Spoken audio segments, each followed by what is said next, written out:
Hey, Coach, the typical approach to a bye week is self-scouting, self-analysis, at least part of it. Is that what you did, and what did you see when you did that? Well, you're absolutely right, and after that game, I went through and watched offensively and defensively game maybe 3 or 4 times. Went back through all our practice tape to see if we were, during that week, to see, if we practiced the right things, if we prepared for the right things, if we were putting our guys in the right situations. So, yeah, you do go back and you do look at how you're practicing, the positions that you're putting the players in and those types of things.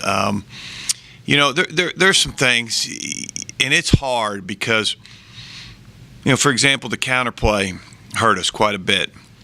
And, the first thing I went back and watched practice, and I said, AB, the whole time I saw 2 counters practiced in practice during the week. And he made a good point. He said we had seen counter from Elon twice the whole year. So you try to practice things that you think you're going to see, and you prepare for, because you can't practice everything just multiple times. Offensively, we got 4 tailbacks that are good players. Did they all get the snaps that they should have got and the looks that they could have got?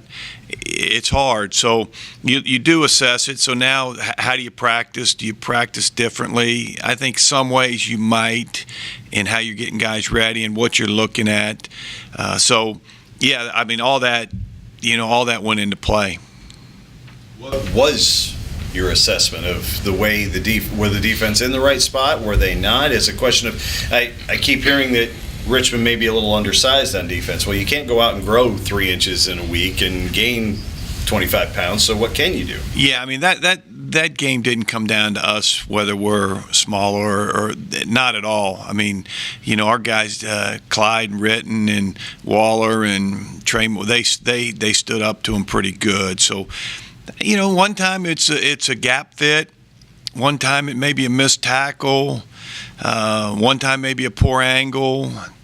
It goes both ways. I don't know if we put our guys in the best possible position. So it's on coaching, but it's on the players too. I mean, and they understand. I mean, their job is to make plays. Our job is to put them in the best possible position. And I think as a group, coaches, players, I think we all took ownership and take ownership in the fact that it didn't get done. And so I think both sides, we love our players. Hopefully they love our coaches, and we understand that it's a group effort. It'll get better. I think we had a good bye week. I think our guys are excited to play. I think our guys feel like they can be really good, and maybe I'm talking more on the defensive side of the ball because that we didn't have a great day. Offensively, if we can clean up some things,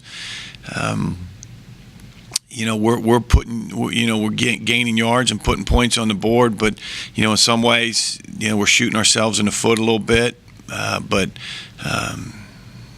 we got enough talent to win games, no question about that.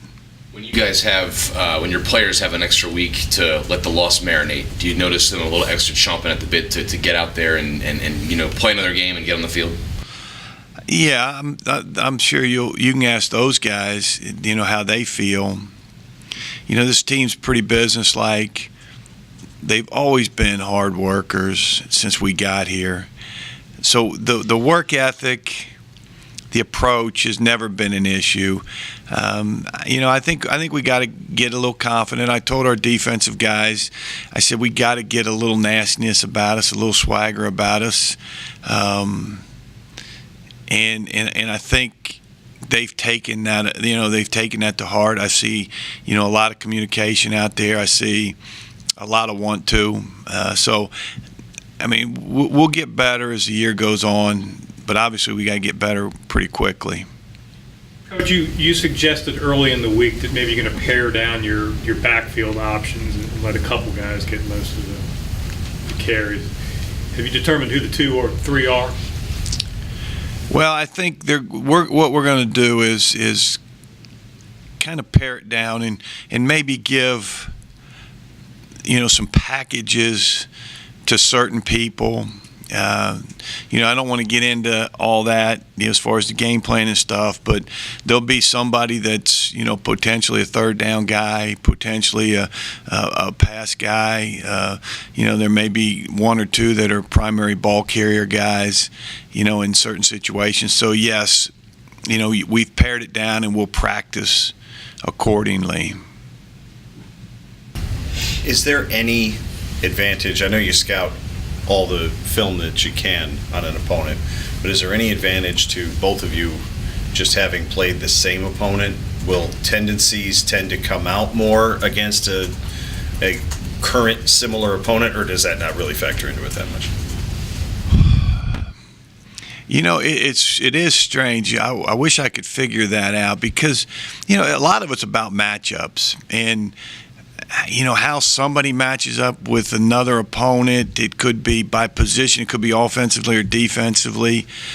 For Albany to hold Elon to 6 points after what Elon did to us, and for Elon to shut Albany out after what our offense did to them, you can't figure it out. I wish you could, but it is about matchups. Some people play other people better. So I don't know, but obviously we take every film that we get and kind of look for tendencies, in what they're going to try to do to us based on what we do and what we see in similar people. Elon's not very similar to us defensively, so but there are other places that they played that are similar to us, so we can kind of break it down that way. But it's hard. I mean, you just don't know. I mean, to see that 6-0 score. I was very surprised. Hey Russ, off the subject a little bit, but December 20th will be signing day, which is kind of weird. Is it different as you go about your business heading into December 20th, or for all intents and purposes, a lot of the decisions were made by December 20th before. People didn't sign then. So soft commits. Yeah. It was all those. Porter was probably a soft commit here and still came to school here. Would you getting most or all of your guys on December 20th, or some not till the regular? Well, your first question, how has it changed? It's changed because we, last weekend in our open weekend, we had 6 in for for an official visit, and we'll continue with some official visits as we progress through in home games. And the reason you do that is because you want to sign them in the early signing period.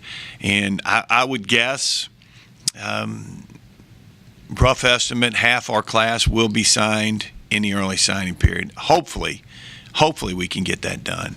Thumbs up on the rule, thumbs down on the rule? I'm thumbs up on the rule.